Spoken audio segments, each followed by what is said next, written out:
President's credibility at risk after the New York Times reported President Trump asked James, FBI director, to drop the investigation into Michael Flynn. This story breaking just 24 hours after the Washington Post reported that the president revealed classified information to Russia's foreign minister, Sergei Lavrov. The White House denying both stories. But the top editorial in the Wall Street Journal has a warning for the president. Quote, it reads, Mr. Trump needs to appreciate how close he is to losing Republicans he needs to pass the agenda that will determine if he is successful. America holds elections every 2 years, and Mr. Trump's policy allies in Congress will drift away if he looks like a liability. Joining us now is former Texas Congressman and presidential candidate Dr. Ron Paul. Dr. Paul, good to see you. Congressman, what is your take on this issue of credibility? Well, I think it's pretty darn important, but I don't think it has to do with the events. The events are a distraction. It maybe makes things worse. But where the real credibility is lost is the fact that this country and the economy is in a mess. And they weren't doing so well on cutting taxes or solving the problem of many, many decades of the federal government being involved in medical care. So they're unsolvable when a country is bankrupt, and essentially we are. We can't afford to cut taxes. We can't afford to keep spending. Nobody wants to cut any spending. But then if they come along and then they have a political event, and then we have, the Democrats coming up with a new issue every single day, and it's impossible to figure out which is fake news and which is real news, and we still don't know really what's going on with Comey. There's a lot to learn about that. But I think it's a combination of it all, and I think that it was destined to be very difficult to fix the government involvement in medical care, which is more than just Obamacare. That was the last straw. And for tax cuts, that's a different story because there's a principle there endorsed by liberals and conservatives that you have to pay for it. You have to have offsets. But I believe if you're going to give people back their money, it's their money. Why do you have to have offsets? Yeah, Dr. You Paul, just have to cut spending. Yeah. Dr. Paul, Steve Forbes here. Talking about offsets, what do you make of this crazy proposal for a border adjustment tax, a 20% national sales tax? Why should Republicans be putting taxes on especially stuff bought by working families? Why not just do a pure tax cut, as you say? It's our money, not Washington's. There you go, Steve, and you and I have agreed on this issue for a long time. We've talked about it.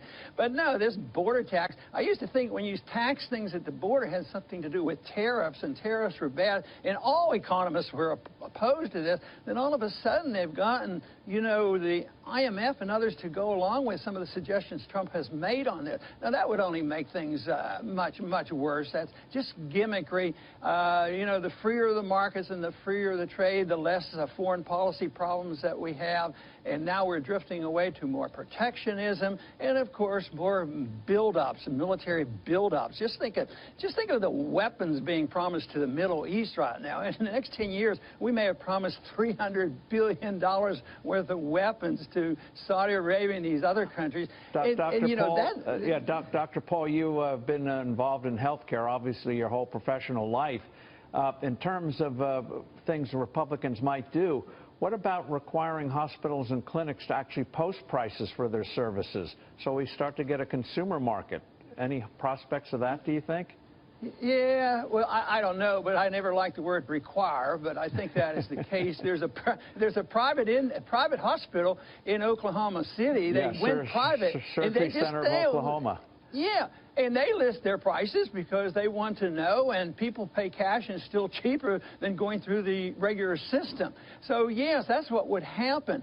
The only thing I can see is to make sure that is legal and to compete with the government system. We're never going to repeal government involvement in medical care, but we have to allow people to get out. That means we need to change the rules on insurance, let insurance companies do what they want. We have to be able to let people out of the system, not force them in, force people in that shouldn't be in it at all. Let people get out of it and deduct it from their taxes. Kevin Kelly, all this is irrelevant pie-in-the-sky conversation unless Republicans can get their act together. Yeah, and I think the only way to get their act together is to enact a tax cut initially, and then they can address health care. Kickstart the economy. Get out and let people to start spending money, pay down their debt.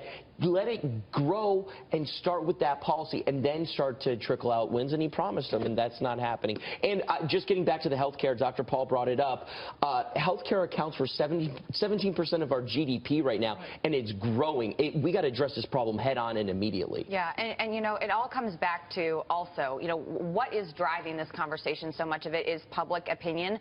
Dr. Paul, President Trump's approval ratings are very low right now, and Judge Napolitano was on the show earlier saying, how can Republicans govern? Because with his approval rating so low as it is right now, Republicans can't just pass all of these major pieces of legislation on their own, right, on this, you know, budget reconciliation line. How are they going to govern moving forward if they can't see any optimism, you know, in this approval rating going up in the White House? How do Republicans actually govern?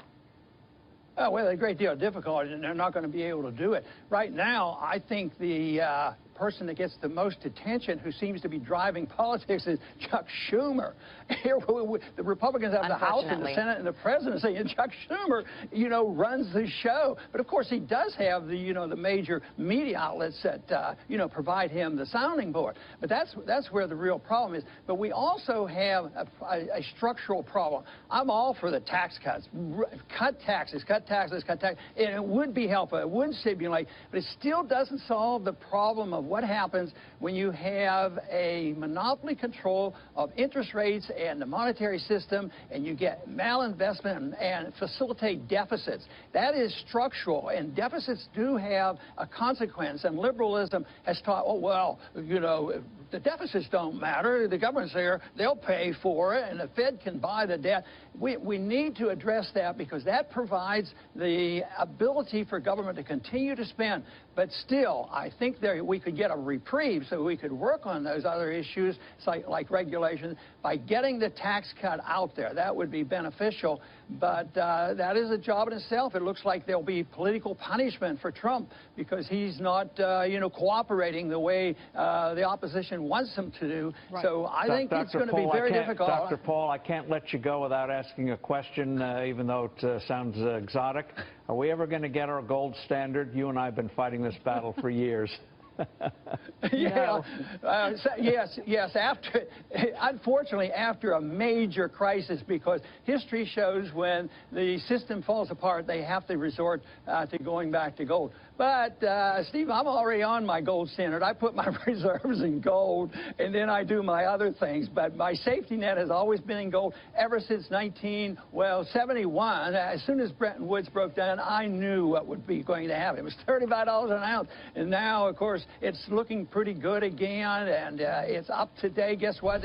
You know, economic and political crises, gold goes up. Gold gets a big bounce today, and the stocks go down.